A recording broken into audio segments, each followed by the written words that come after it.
Bismillahirrahmanirrahim. Assalamualaikum warahmatullahi wabarakatuh. Peruntukan lebih 797 juta ringgit bagi Kementerian Pendidikan dan jabatan-jabatan di bawahnya diluluskan pada hari ke-9 mesyuarat pertama dari musim permesyuaratan ke-19 Majlis Mesyuarat Negara. Sebelum meluluskan peruntukan tersebut, Dewan meneliti beberapa isu yang dikemukakan oleh ahli-ahli yang berhormat. Isu buli yang berkait rapat dengan kesihatan antara yang mula-mula mendapat perhatian Dewan. Yang berhormat Datuk Seri Setia Dr. Awang Haji Muhammad Hisham bin Haji Jaafar Menteri Kesihatan menjelaskan pendekatan Whole of Government dan Whole of Nation diperlukan bagi menangani masalah buli dan mencegahnya daripada berlaku di sekolah. Topik bebas buli adalah perlu untuk diterapkan ke dalam kurikulum pendidikan kebangsaan seawal tahun 4. Dan program bebas buli yang diungkayahkan melalui program School Outreach dan Community Outreach di seluruh negara.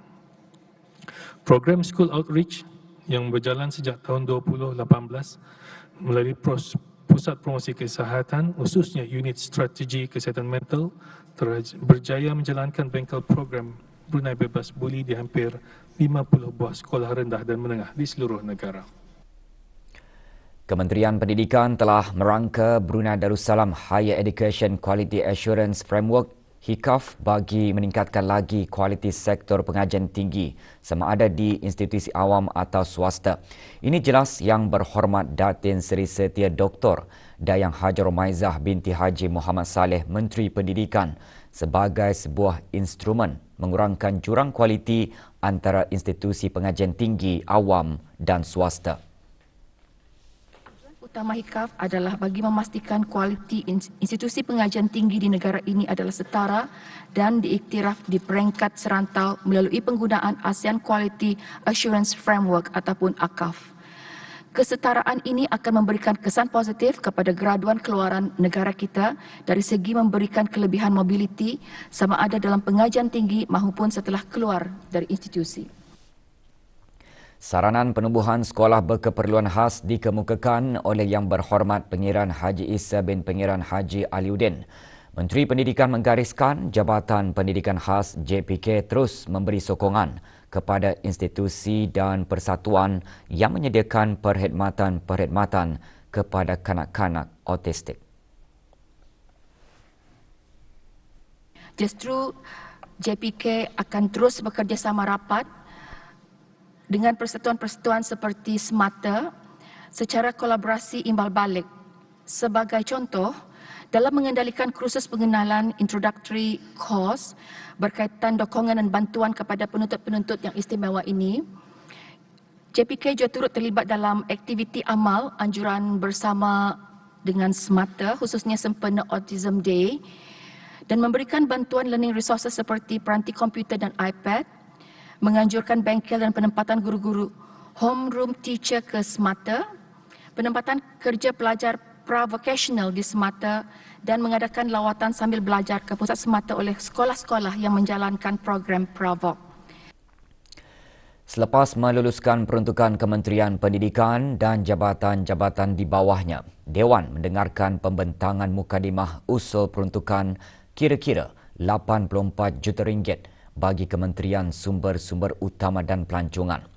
Yang Berhormat Datuk Seri Setia Dr. Awang Haji Abdul Manaf bin Haji Metusen, Menteri Sumber-Sumber Utama dan Pelancongan, dalam mukadimahnya antara lain menyatakan kementerian tersebut terus berusaha bagi memastikan keluaran serta sumbangan kepada pertumbuhan ekonomi akan terus meningkat dari tahun ke tahun.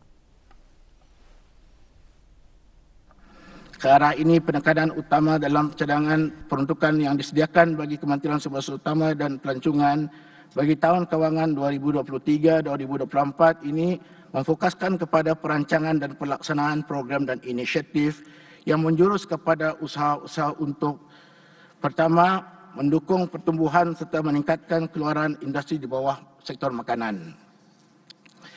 Kedua, mendukung pembangunan dan pemeliharaan sumber hutan bukan saja ke arah pemulihan alam sekitar, malah juga bagi menyumbang ke arah perkembangan ekonomi negara. Dan ketiga, mendukung pertumbuhan dan pembangunan industri pelancongan.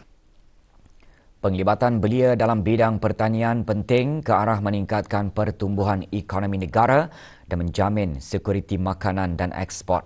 Setakat ini jelas Menteri Sumber-Sumber Utama dan Pelancongan jumlah pengusaha belia yang terlibat secara aktif dalam aktiviti-aktiviti pertanian dan perikanan di negara Brunei Darussalam menunjukkan peningkatan. Jumlah pengusaha belia yang terlibat secara aktif dalam aktiviti-aktiviti pertanian dan perikanan meningkat dari seramai 137 orang pada tahun 2021 kepada 162 orang pada tahun 2022. Yang mana dari 162 orang pengusaha belia ini sebanyak 151 orang adalah mereka yang aktif dalam bidang pertanian dan 11 orang di bidang perikanan. Di kesempatan ini saya ingin menyeru pada para belia yang pada masa ini sedang mencari pekerjaan untuk tampil ke hadapan dan menjadikan aktiviti perusahaan dalam bidang pertanian sebagai salah satu bidang pilihan pekerjaan atau kerjaya tetap.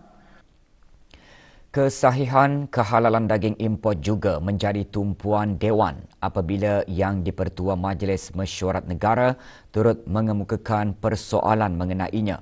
Isu tersebut mendapat penjelasan Menteri Sumber-Sumber Utama dan Pelancongan dan Yang Berhormat Pihin Udana Khatib Datuk Paduka Seri Setia Ustaz Haji Awang Badaruddin bin Pengarah Datuk Paduka Haji Awang Osman, Menteri Hal Ehwal Agama. Ada dua peringkat harus dijalani. Peringkat pertama ialah pemeriksaan dari segi kesihatan dan juga penyakit-penyakit animal disease. Jadi sebelum Ketannya mengimport, pihak Veterinary Services Jabatan Pertanian akan melawat kawasan, membuat dua peringkat tu, desktop study dan juga membuat audit ke tempat yang pengimport. Peringkat kedua ialah untuk dengan bekerjasama dengan pihak Kementerian Agama berkenaan dengan pihak halalan dan halal taiban. Daging yang akan diimport ke Brunei mestilah disahkan terlebih dahulu. Tempat penyembelihannya adalah untuk diberikan sijil halal. Kalau mengikut pelaksanaannya halalan taiban Ketannya itu ketat. Ketatnya apa? Indah dapat dicampur gaul dengan penyembelihan yang bukan halal. Jadi ini namanya tugas pemeriksa. Pemeriksa menentukan kehalalan tempat itu. Dan bila sudah ini diperlakukan, jadi tempat penyembelihan itu diiktiraf. Isu penjagaan ekosistem sungai daripada pencemaran yang dikemukakan oleh Yang Berhormat Awang Saleh bin Haji Osman petang kemarin mendapat perhatian Menteri Sumber-Sumber Utama dan Pelancongan dan Yang Berhormat Datuk Seri Setia Awang Haji Muhammad Juanda bin Haji Abdul Rashid, Menteri Pembangunan. Terdapat beberapa akhta atau peraturan yang di bawah bidang kuasa kementerian-kementerian tertentu yang mana bersangkut paut terhadap penjagaan kelestarian sungai dan perairan di negara ini.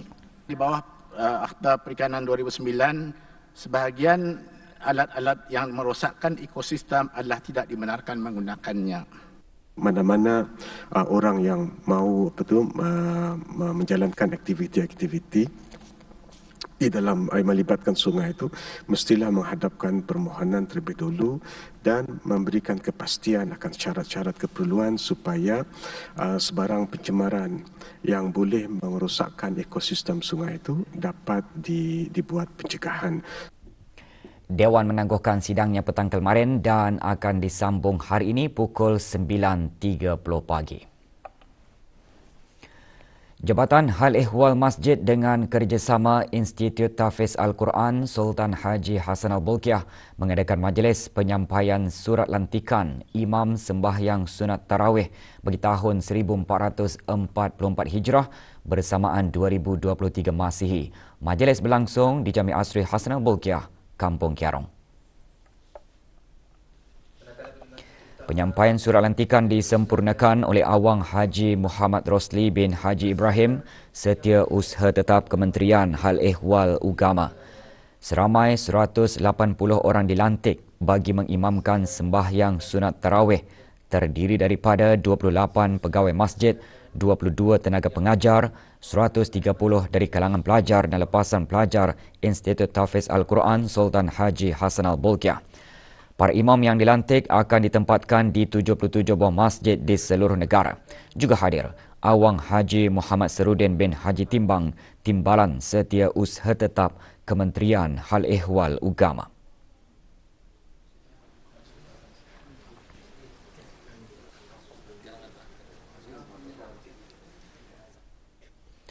Kajian Kesihatan Mulut Kebangsaan Negara Brunei Darussalam yang dibuat pada tahun 2015 hingga 2017 mendapati hampir 2/3 daripada orang dewasa mengalami karies gigi atau gigi berlubang. Kajian tersebut juga melaporkan hampir 30% orang dewasa mengalami penyakit gusi. Pemangku Setiausaha Tetap Kementerian Kesihatan menggariskan perkara itu pada majlis sambutan Hari Kesihatan Mulut Sedunia. Menurut Dr. Ang Swee Hui, bilangan kanak-kanak yang mengalami gigi berlubang pula telah menurun kecuali mereka yang berumur 5 hingga 6 tahun. Turut ditekankan kepentingan kesihatan mulut dan bagaimana mulut yang kurang sihat boleh menyebabkan kesan buruk kepada setiap aspek kehidupan. Majlis berlangsung di Pusat Promosi Kesihatan. Jadinya kalau yang makan manis, giginya kenapa? Forum Keagamaan bagi Daerah Temburong diadakan bersempena dengan sambutan ulang tahun ke-39 Hari Kebangsaan Negara Brunei Darussalam, anjuran Pejabat Hal Ehwal Ugama Daerah Temburong. Forum diadakan di Kompleks Dewan Kemasyarakatan Daerah Temburong. Hadir Pengiran Muhammad Amir Mubarak bin Pengiran Haji Hashim, Pegawai Daerah Temburong. Forum bertema menjayakan wawasan negara disampaikan oleh Dr. Haji Adnan bin Haji Basar, Rais College Universiti Perguruan Ugama Seri Begawan Kupu SB dan Dr. Haji Muhammad Hadi bin Muhammad Melayong, Pengetua Pusat Sejarah Brunei. Forum memberi penghayatan terutama kewajipan selaku rakyat Brunei dalam memelihara dan menghargai kemerdekaan secara telus dan sempurna agar dapat dijiwai dan dapat diterap nilai-nilai yang bermanfaat dalam kehidupan beragama, bermasyarakat dan bernegara.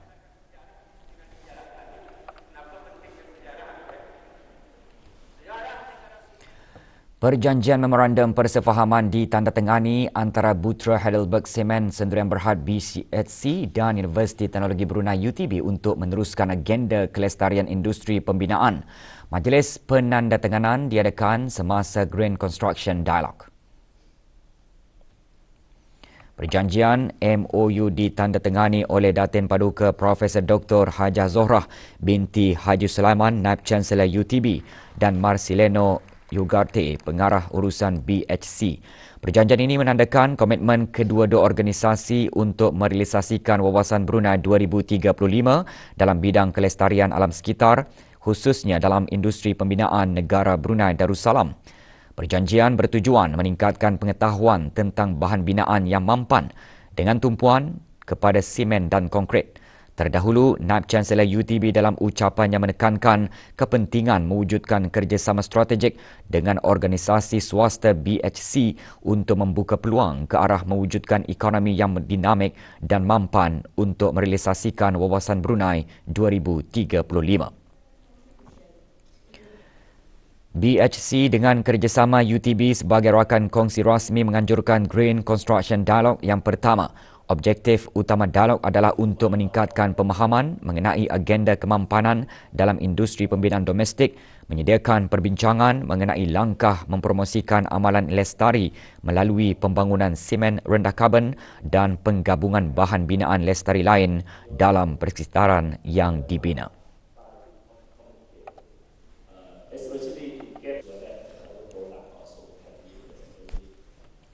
92 pelajar program pra-vokasional sesi 2018-2022 yang menamatkan pengajian menerima sijil di sebuah majlis yang berlangsung di sebuah pusat perniagaan di Berakas. Hadir awang Edi Fazlin bin Haji Amdan, pemangku Ketua Jabatan Pendidikan Khas Kementerian Pendidikan. Program pra-vokasional adalah program 5 tahun yang dirancang khusus untuk pelajar berkeperluan khas di beberapa buah sekolah menengah kerajaan. Ia bertujuan untuk menyediakan pembelajaran yang bersesuaian bagi membolehkan mereka mendapat kemahiran asas antaranya dalam bidang akademik, sosial dan komunikasi. Majlis diselajurkan dengan penyampaian hadiah kepada para pemenang pertandingan menterjemah kod Braille yang dianjurkan oleh Jabatan Pendidikan Khas bersempena memperingati World Braille Day.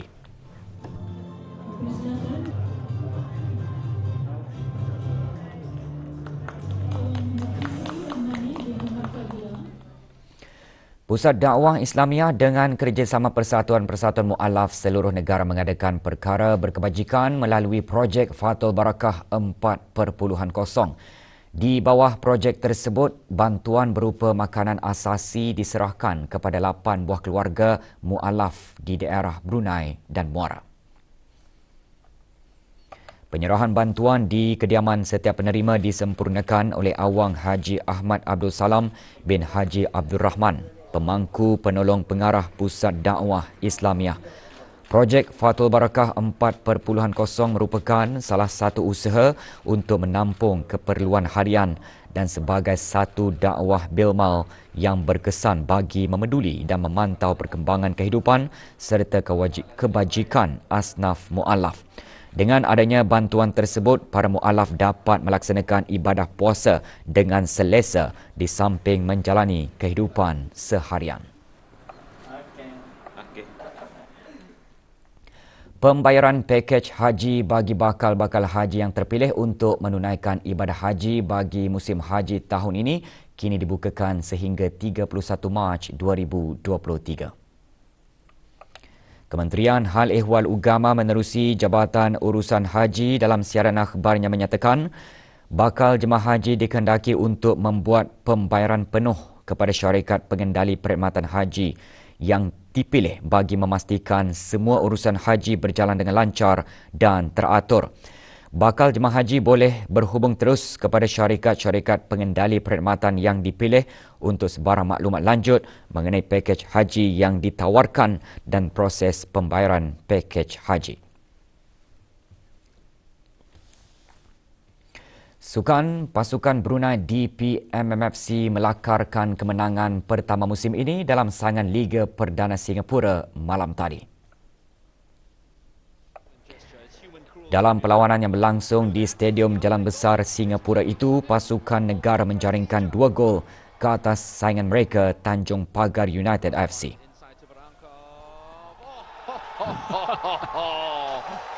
Andre Barranca. And it's gone in this time. No foul. And Brunei DPMM